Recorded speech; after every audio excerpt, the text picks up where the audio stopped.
व्यसन करायला, कारण नर्मदा पर्याय बोठ्याच्या जवळ वगैरे परिक्रमेमध्ये असा नियम आहे. कारण काय एक दोन ठिकाणी परिक्रमा उचलू शकतात, खरोखरीच वगैरे खरोखरी पडतं, सगळं ओलं होतं. सेवेकरची टाकून बसले का आम्हाला एक वेगळीच ताकद मिळायची. गुरुचं जे पाठबळ ते ही बीज मंत्र, बीज, कारण आपलं शरीर असतं, आपण काही आणि मला एक दिवस प्रेम असतं त्याच्यावरती जास्त लक्ष देते. तर हे मंगलमूर्ती ब्रह्मर जी मैया दिसते ती समोर ठेवायचो. आणि ज्या ज्या ठिकाणी जी लोक करतात काही, तर ह्यांच्या उपकाम आहे. तर बाबांनो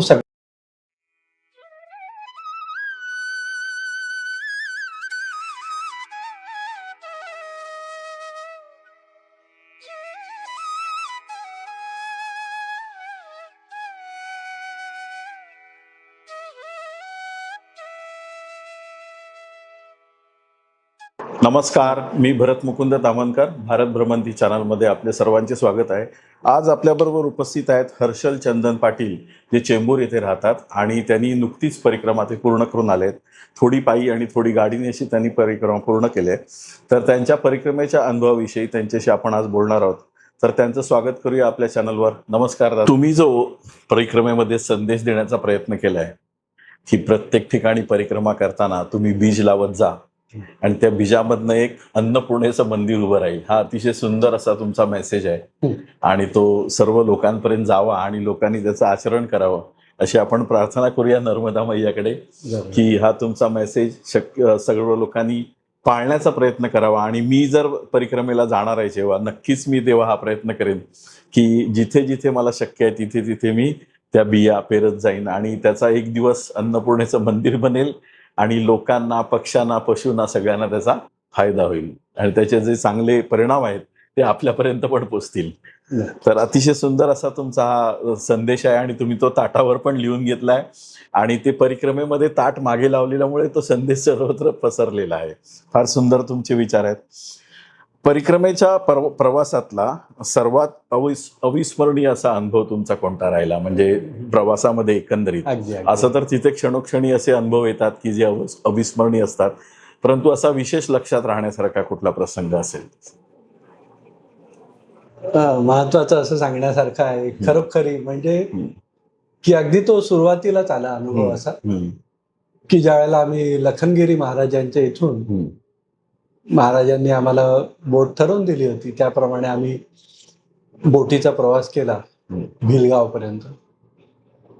खरंच सांगतोय, म्हणजे खरोखरी जर कोणाला जर नर्मदा मैयाच्या ठिकाणी, नर्मदा तटावरती बसलेले जर साधू संत जर पाहायचे असले तर हा प्रवास बोटीने करा. म्हणजे तुम्ही चालत जायला करा, पण हा एक विशेष म्हणजे थोडेसे पैसे खर्च करून कसंही तो प्रवास जो आहे ना बोटीने करा. आपल्याला दोन्ही तट मैयाचे दिसतात, दोन्ही तट दिसतात. इतकी विस्तीर्ण नर्मदा मैया जी आहे तिथे आपण कुशीत जात असतो. आणि विशेष म्हणजे जे नावडी आहेत ना, नर्मदा मैया ही अशी मोठी आहे, मध्ये तिची धार आहे अशी की जी लक्षात येते आपल्याला. जरी पाणी पूर्ण असलं तरी ती ते बरोबर अशी काठाकाठाने नेतात. नावडी कधीच त्यांनी अशी मध्ये आणली नाही की नर्मदा मैयाचं पात्र ओलांडता जातात. इतकी ती नावडीवाल्यांनी आपल्याला 2 ठिकाणी बदली करावी लागते नाव. ती एकदा पहिले तिकडनं निघाल्यानंतर गुजरात लागते, गुजरातच्या नंतर परत मध्ये महाराष्ट्र लागतं, महाराष्ट्राच्या तिथे नाव बदली करावी लागते, दुसऱ्या नावेत बसावं लागतं. बरोबर. अशा पद्धतीत ती नावेची यात्रा होते, प्रवास होतो. त्या दरम्यान आपल्याला दोन्ही तट जे दिसतात ना, तर दक्षिण तट जो आहे त्या दक्षिण तटावरती की झाडी आहेत, की झाड आहेत. आणि जर आपण त्या दृष्टीने जर तिथे पाहिलं त्या झाडांकडे, दोन्ही तटांच्या झाडांकडे, अक्षरशः ते झाड अक्षरशः असं वाटतं की हे तपश्चर्येलाच बसलं. जर आपली तशी नजर असेल, बरोबर, आपण नुसती झाडं म्हणून पाहिलं तर ती झाडच दिसत. बरोबर. पण जर त्या नजरेतनं पाहिलं ना, अक्षरशः ते साधू संत ऋषी मुनीच तपश्चर्येला बसले असं वाटतं. अगदी असा इतका अनुभव असा तो असा मनाला हृदयाला स्पर्श खरोखरी म्हणजे झटक्यात पहिल्यांदाच मैयानी लगेच तो अनुभव दिला. बरोबर. तेथे त्या बाबाजींनी सांगितलं की लखनगिरी महाराजांचे सेवेकरी जे होते की बाबाजी अकेले आहे. आणि लगेच त्याच दिवशी ज्यावेळेला आम्ही बोटीचा प्रवास केला तिथे लगेच तो अनुभव आला की जी झाडी बघत होतो मी अक्षरशः झाडाकडे बघून मला डोळ्यातनं पाणी यायला लागलं की आपण किती म्हणजे किती वर्षापासून ही सगळी जी वृक्षवल्ली आहे किती तपश्चर्या करत असतील. कुठे कुठे कुठे कुठे किती ठिकाणी अशी ती झाडं होती अशी मोठमोठी काही ठिकाणी कशी. त्यानंतर मात्र मी प्रत्येक ठिकाणी ज्या ज्या तटावरती गेलो जिथे जिथे गेलो अक्षरशः मी झाडाच्या जवळ मिठी मारलेली आहे. मग ते पिंपळाचं असो उंबराचं असो वडाचं असो किंवा मोहाचं असो पेरूचं असो अगदी काट्याच्या बाबळीला सुद्धा मी हात मिळवलेला आहे. आणि बरेचसे काटे असे सगळे असे कपड्यामध्ये लागले किती ठिकाणी ते सगळे एक एक काढावे लागले. तर ही सगळी जी वृक्षवल्ली आहे वनस्पती आहे हे भले काटे आपल्याला आपण काटे म्हणतो पण ते आपल्यासाठी प्रेमाची मिठी आहे त्यांनी मारलेली. बरोबर. त्यांनी आपल्याला मिठी मारलेली. किती ठिकाणी सकाळी सकाळी चालत असताना त्या जी वनस्पतीचा एक वेगळा सुगंध आपल्याला असा तो भरून जातो. हा सुद्धा अनुभव न विसरण्यासारखा. बरोबर. पहाटेचे सूर्य उगवतोय तोही अनुभव वेगळा. डोक्यावरती सूर्य आलेला आहे आणि वेगवेगळी जे दृश्य अशी पाहत पाहत आपण चालत असतो. जर आपण त्या दृष्टीने पाहिलं फक्त नुसतं परिक्रमा करायची म्हणून खाया हागा भागा जर परिक्रमा करत असलो तर काही फायदा नाही. बरोबर. परिक्रमा समजून घेऊन मी म्हणत नाही की मी हळू केली मी सुद्धा बऱ्यापैकी धावलोच आहे. कारण 5 महिने परिक्रमा पूर्ण होत नाही. बरोबर. 5 महिन्यात परिक्रमा मला अनेक असे साधू संत तिकडचे मैयाचे तट निवासी असे भेटले की ज्यांनी विनंती केली की बाबाजी थोडा हमारे स्कूटर पे बैठ जाइए. मैयाला मी ज्यावेळेला संकल्प घेतला अनिलदास महाराजांकडनं त्यावेळेलाच मी त्यांना सांगितलं होतं बाबाजी माझ्याकडनं जशी परिक्रमा होईल तशी मी करीन. बरोबर. मी कुठेही असा अहंकार ठेवला नाही की मला अनवाणीच करायची आहे किंवा असे करायची आहे का उठत बसत करायची असं काही नाही. जशी होईल तशी त्याप्रमाणे. कारण पहिल्याच वेळेला मी मोटरसायकलवरती होतो सियाराम बाबाजींपर्यंत. तर जिथे मला कोणी असं म्हटलंय काही वेळेला संध्याकाळच्या वेळेला ज्या वेळेला थकवा यायचा मी अक्षरशः हात करायचो कोणीतरी आपल्याला थांबवायचं बाबाजी हमारे आश्रम तक चलो. डायरेक्ट त्या आश्रमापर्यंत घेऊन जायचे. कधी कधी बाबाजी हमारे घर पे ठहर जाओ. तर अशा प्रकारे आम्ही ही परिक्रमा उठत बसत जशी झाली तशी केली. प्रत्येक ठिकाणी मला बिया भरपूर मिळाल्या. मैयानी सगळीकडे सोय करत होती. आता शेवटी ओंकारेश्वरला सुद्धा गेलो तिथे अक्षरशः तुम्हाला सांगू मागणारी बाई बसली होती आणि तिची नात पपई खात होती. मी तिथे सुद्धा त्या बाईला त्या नर्मदेलाच म्हटलं नर्मदा मैया वो बीज मुझे मिल जाएगा. हो बाबाजी. पटकन त्यांनी त्या सगळ्या बिया मला दिल्या. म्हणजे शेवटचा प्रसाद सुद्धा मला मैयाने लगेच दिला. हे मैयाची कृपा. किती बिया द्याव्या मला अजून त्या बिया पोचल्या नाहीत पण मी 500 किलो मी रामफळाच्या बिया मागितल्या. तर एक डॉक्टर भेटले होते त्यांनी माझं स्टेटस पाहिलं मेसेज टाकला बाबाजी मिल जाएगी. बरं काय 5-25 थोडीच मी मागितल्या 5-50 किलो नाही 500 किलो मिल जाएगी. आणि मग त्यांना फोन केला वगैरे सगळं ते अजून पोहोचेल आता कारण आता लगेच त्या 500 किलो म्हणजे अशी खायची गोष्ट नाही. तिकडनं मांडवगडहून सीताफळीच्या बिया मी मागवल्या होत्या. त्या दादांशी सुद्धा राहुल देवचरण म्हणून आहेत मांडवगडला. बरोबर. फक्त आमचं फोनवरती बोलणं होतं, पैसे दिले गेले नव्हते. त्यांना मी कितीतरी वेळा म्हटलं किती पैसे होतील, किती, माल पोहोच जाएगा बाद में पैसा देना. त्यांनी मला माझ्यासाठी 150 किलो बिया ओंकारेश्वरला माझी परिक्रमा झाली दुसऱ्या दिवशी पटकन मला स्टँडवरती पोहोचवून दिल्या. इतक्या वेळेत पोहोचवल्या की मी लगेच त्या बिया हॉटेलच्या तिकडे ठेवून दिल्या. तिकडनं माझ्या सॅकमध्ये भरल्या आणि सॅकमधनं ती जी परिक्रमा आहे त्या परिक्रमेला निघालो. निघता सगळीकडे मी त्या बिया टाकत विशेष म्हणजे ह्या सीताफळीच्या ज्या बिया आहेत ह्या बियांचं असं वैशिष्ट्य आहे की ह्या ज्या वेळेला आत्तापासून जरी आपण टाकून ठेवल्या तरी त्या बिया खराब होत नाहीत. पावसाळ्यापर्यंत त्या बिलकुल खराब होत नाही.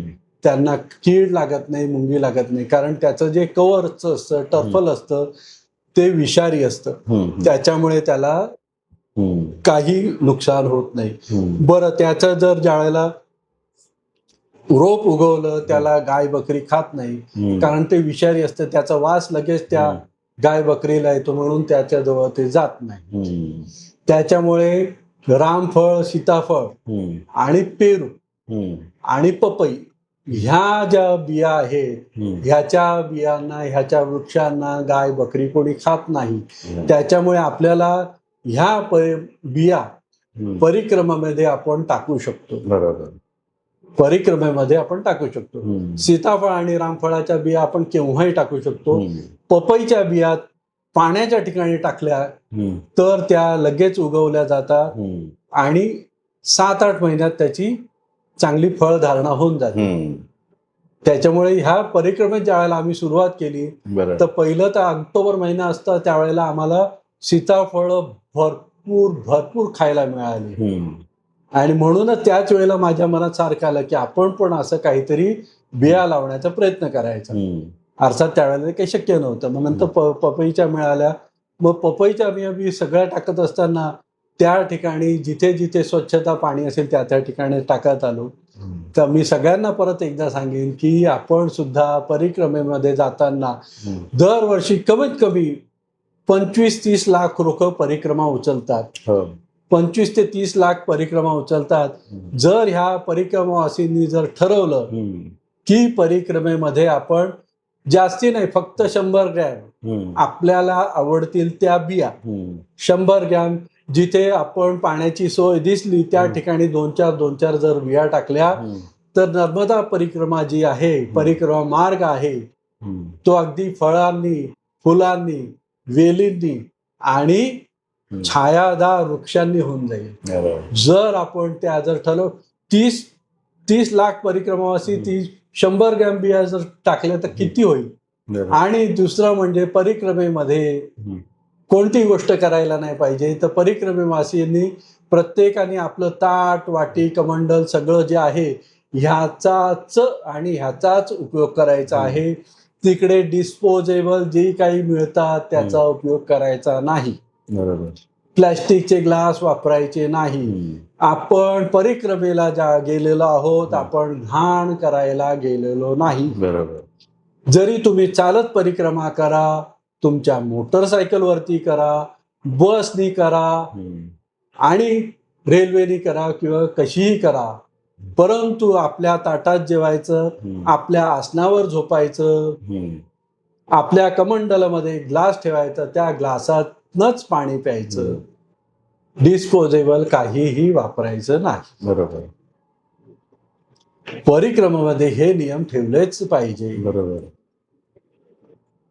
जर आपण परिक्रमेत हे नियम नाही पाळले तर जे बसनी परिक्रमा करतात, अक्षरशः मी किती ठिकाणी फेसबुकला छोटे छोटे व्हिडिओज काढले, खरोखर अगदी कचऱ्याचा ढीग पाहिलेला आहे. डिस्पोजेबलचा. बरोबर. ग्लास अरे बाबा हे जाईल कुठे. शेवटी हे सगळं वाहून परत मैयामध्ये जातं. बरोबर. बाबांनो, डिस्पोजेबल तुम्ही बसनी परिक्रमा करा, आनंद आहे. काही मैया कोणालाच नाही म्हणत नाही, मैया आहे ती. सगळ्यात महत्वाचं म्हणजे आपण नर्मदा मैयाकडे जातो आहोत. माझी स्वतःची मैया ज्या वेळेला गेली त्यानंतर माझी मोठी मैया, ज्याला आपण काही काही मराठीमध्ये मोठमाय म्हणतो, तर ही मोठमाय म्हणजे माझी नर्मदा मैया मला भेटली.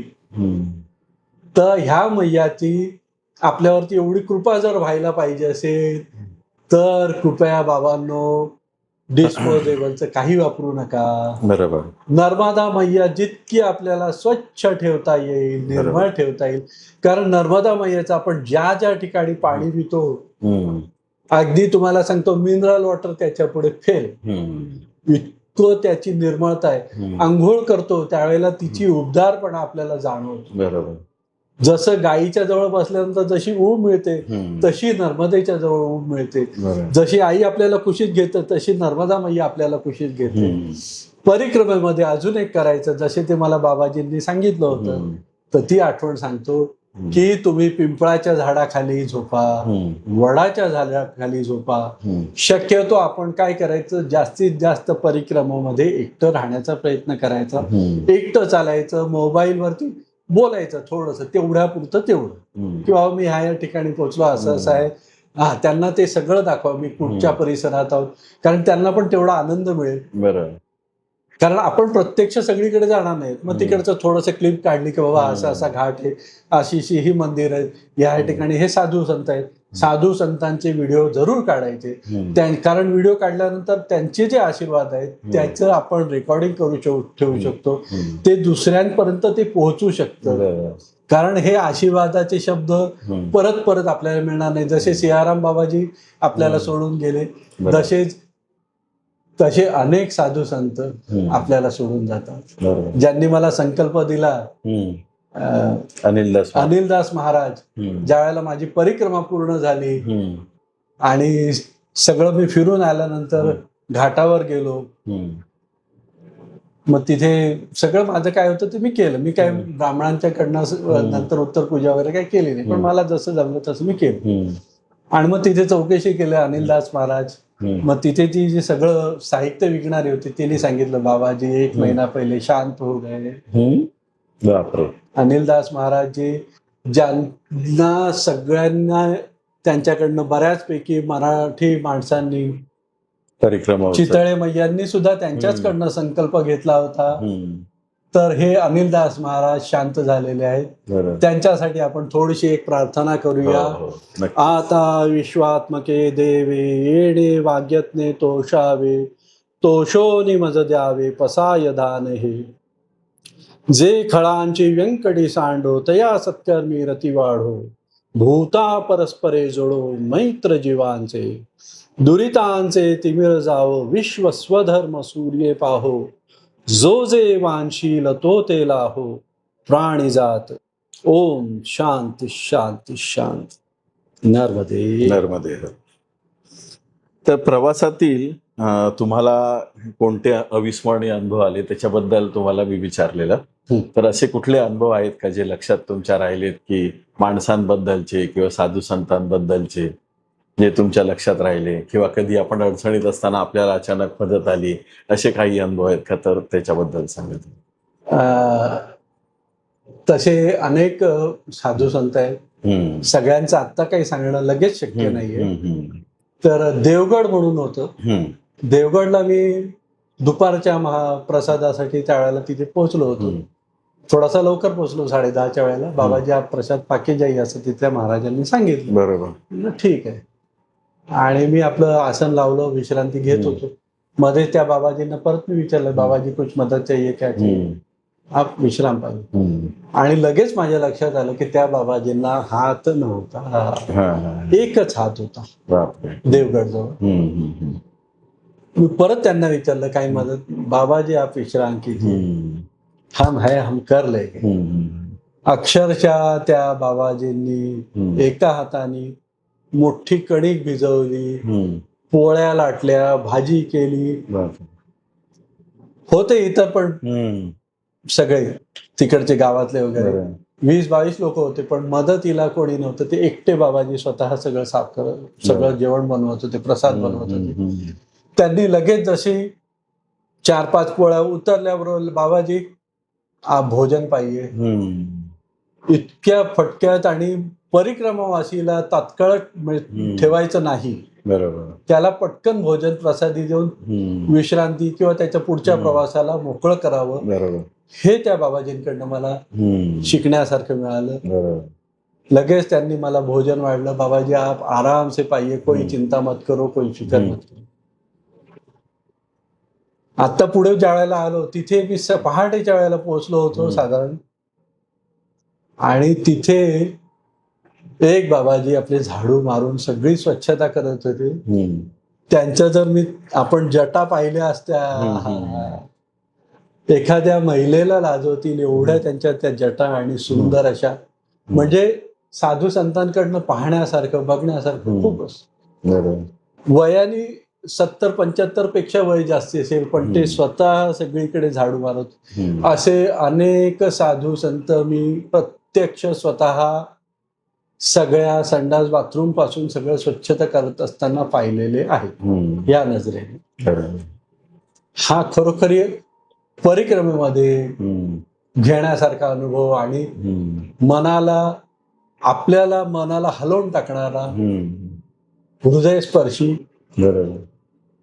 फक्कड बाबाजी टोकसरच्या समोर जे आहे सेमनार, त्या बाबाजींचंही दर्शन झालं होतं. त्यांचाही सहवास लाभला. त्यांची थोडीशी मी रेकॉर्डिंग केली. त्यांनी काही म्हटलं नाही, बिंदास बाबाजी. त्यांना ज्या वेळेला सांगितलं की आपले व्हिडिओ पाहिले, आपण पण त्यांची मुलाखत घेतलेली आहे, ती सुद्धा मी ऐकलेली आहे. ते बाबाजी सुद्धा स्वतः सगळं अन्न शिजवतात, स्वतः सगळं करतात. त्यांनी मला लगेच दुपारच्या वेळेला, बाबाजी आज रुक जाना है. मी दुपारी सकाळी 9:30-9:30ला पोहोचलो होतो. आज रुकना है, कोण मना करू शकतो. तर थांबलो त्यांच्याशी. खूप मस्त, खूप त्यांनी माझ्याशी पण चर्चा केली. परत सगळ्यांच्या बरोबर आमचं दुपारची रात्रीची भोजन प्रसादी झाली. आमच्या इथे येऊन बसले. तासभर त्यांनी परिक्रमा कशी करायची, परिक्रमेत काय काय करायचं, काय नाही करायचं, हे फक्कड बाबाजी फक्कड आवाजात, फक्कड शब्दामध्ये सगळं सांगतात. खरोखरी दादांची इकडची आपली भारत भ्रमंतीची सुद्धा त्यांची क्लिप पहा, किती ते स्पष्ट सांगतात. चातुर्मासामध्ये, म्हणजे चातुर्मास जी आपलं 3 वर्ष 3 महिने 13 दिवसाची जी परिक्रमा केली जाते, तर ही कशी करावी, त्यात एकादशा किती येतात, अमावस्या किती येतात, पौर्णिमा किती येतात, ह्या सगळ्याचं त्यांनी व्यवस्थित गणित सांगतात. आपण परिक्रमेत ज्या वेळेला चालतो त्यावेळेला आपली किती पावलं होतात ते सांगतात. जवळजवळ आपण 84 लक्ष पावलं ह्या परिक्रमेत चालतो. म्हणजे 84 लक्ष योनीमधनं आपण फिरून आलेलो असतो.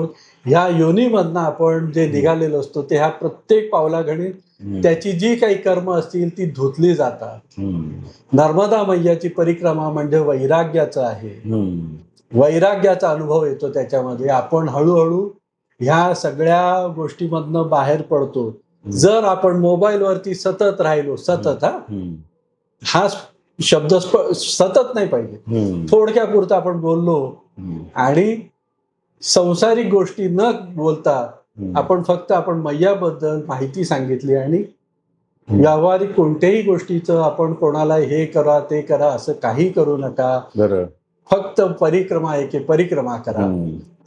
तर ह्या परिक्रमेमध्ये ज्यावेळेला आपण ह्या मैयाजीशी एकरूप होण्याकरता, ज्यावेळेला मी टोकसरला त्या बाबाजींचं ऐकत होतो, संगत संतन की करले, जन्म का सार्थक कुछ करले, कहां से आया प्राणी कहां जावेगा, ये कछु मालूम करना. आपण जन्माला का आलो, आपण किती योनीतनं फिरून आलो, मी कोण, हे जोपर्यंत आपण जाणत नाही, त्यात दुसरी गोष्ट म्हणजे आपण इथे का, वाय आय एम हिअर, म्हणजे ज्या नर्मदाच्या ठिकाणी आपण का आलो. नर्मदाच्या ठिकाणी मैया अशी सहज कोणालाच बोलवत नाही. पण जरी पण अशा चुकून जरी माणूस गेला तरी त्यांनी तो विचार करायला पाहिजे आपण इथे का आलो. तर मैया तुम्हाला त्याचं हळूहळू बरोबर एक कोडी उलगडत जातं जर तिच्याशी आपण नातं जोडत गेलं. तिच्या अगदी मातीमध्ये लोळा, मी म्हणतो आंघोळ नाही केली चालेल, पण मैयाची माती मात्र लावायला विसरू नका. माती लावलीत की मातृका स्नान झालं. स्नानाचे अनेक प्रकार आहेत, तर अशा अनेक प्रकारामध्ये वायू स्नान आहे. मस्त की आपण मस्त बसायचं, मस्त चांगली हवा लागते. रात्रभर जर आपण पिंपळाच्या झाडाखाली बसलो, ते पिंपळाची जे पारंब्या आहेत, जी पानं आहेत, आपल्याला जितक्या गोष्टी माहिती नाहीत तेवढं त्या जे कोणतंही झाड ज्या खाली आपण झोपू, कारण ते झाड जे आहे ना ते वरती आकाशामध्ये जातं, पृथ्वीवरती असतं, प्लस पाताळामध्ये त्याची मुळं गेलेली असतात. त्याला आपण जर नुसतं टेकून बसलो, त्याच्या खाली आपण जर नुसतं आपलं उशी टाकून झोपून राहिलो, त्याला टेकून बसलो, तर ती जी स्पंदनं आपल्याला मिळतील, ती स्पंदनं एकदम वेगळी राहतील. नर्मदा मैयामध्ये हेच आहे आपल्याला शिकायचंय. आपल्याला मैयाशी, ह्या धरतीमाशी आपल्याला नातं जोडायचं. जोपर्यंत आपण तिच्याशी कनेक्ट होत नाही, जुळत नाही, तो पण फायदा नाही. आपण टीव्हीवरती अनेक पिक्चर पाहतो, त्याच्यामध्ये ते जे काही असं अवतार पिक्चर माझ्या मते, कदाचित तो इंग्लिश मधला, ते असं काहीतरी ते जुळताना दाखवतात. मग त्याची ती भाषा, त्याच्यानंतर तो आता कोणता आला होता, त्याने हात मिळवला का लगेच त्याला त्याच्या सगळ्या भाषा आहेत. खरोखरी हे जर त्या पद्धतीत आपण त्या झाडांशी, त्या मैयाशी आपण जर जुळलो ना, नक्की आपल्याला ते आशीर्वाद देणार. बरोबर. तितक्या आनंदात आपण तिच्याशी वागलं पाहिजे. बरोबर. तिचं जिथे आपल्याला पाणी मिळेल, कधीतरी आपण तिच्या याच्या पात्रामध्ये थोडा वेळ आपण पाय टेकून, हात सोडून, पाण्यामध्ये बुडून बसून राहायचं. काही तुम्ही मंत्र म्हणू नका, तंत्र करू नका, काही करू नका. फक्त आपला जो श्वास असतो त्या श्वासावरती लक्ष ठेवा आणि त्या पाण्यामध्ये बसून राहा. मैयाचं पात्रच किती किलोमीटरचं लांबच्या लांब पसरलेले, कुठून कुठून किती तुम्हाला स्पंदनं मिळतील चांगली, त्याचा आपण गणतीच करू शकत नाही. आज मी जरी आपण मुंबईमध्ये आहोत, पुढे उद्या आपण फॉरेनला गेलो, जिथे कुठे जाऊ, जर आपण पायातल्या चपला आपल्या ज्या असतात त्या जर चपला काढून 15-20 मिनिटं त्या ठिकाणच्या जमिनीला आपण फक्त अनवाणी स्पर्श केला, मातीशी, स्पार्टेकशी नाही, स्पार्टेकला सुद्धा येईल, कारण ते आपल्याला आता कोणी कोणी सांगतं स्पार्टेकला, असं काही नाही. तुम्ही फक्त तिच्याशी स्पर्श व्हा, धरती मैयाशी जुळा. तिकडच्या सगळ्या आपल्याला ज्या झालेले बदल जे असतात ते आपल्याला त्रास देणार नाही. फक्त 15-20 मिनिटं आपण त्या ठिकाणी जर अनवाणी राहिलो, तर ह्या कनेक्ट होण्याकरता हे एकदम सगळ्यात सोपं उपाय आहे की आपण पाण्याशी, मैयाशी कनेक्ट होऊ शकतो.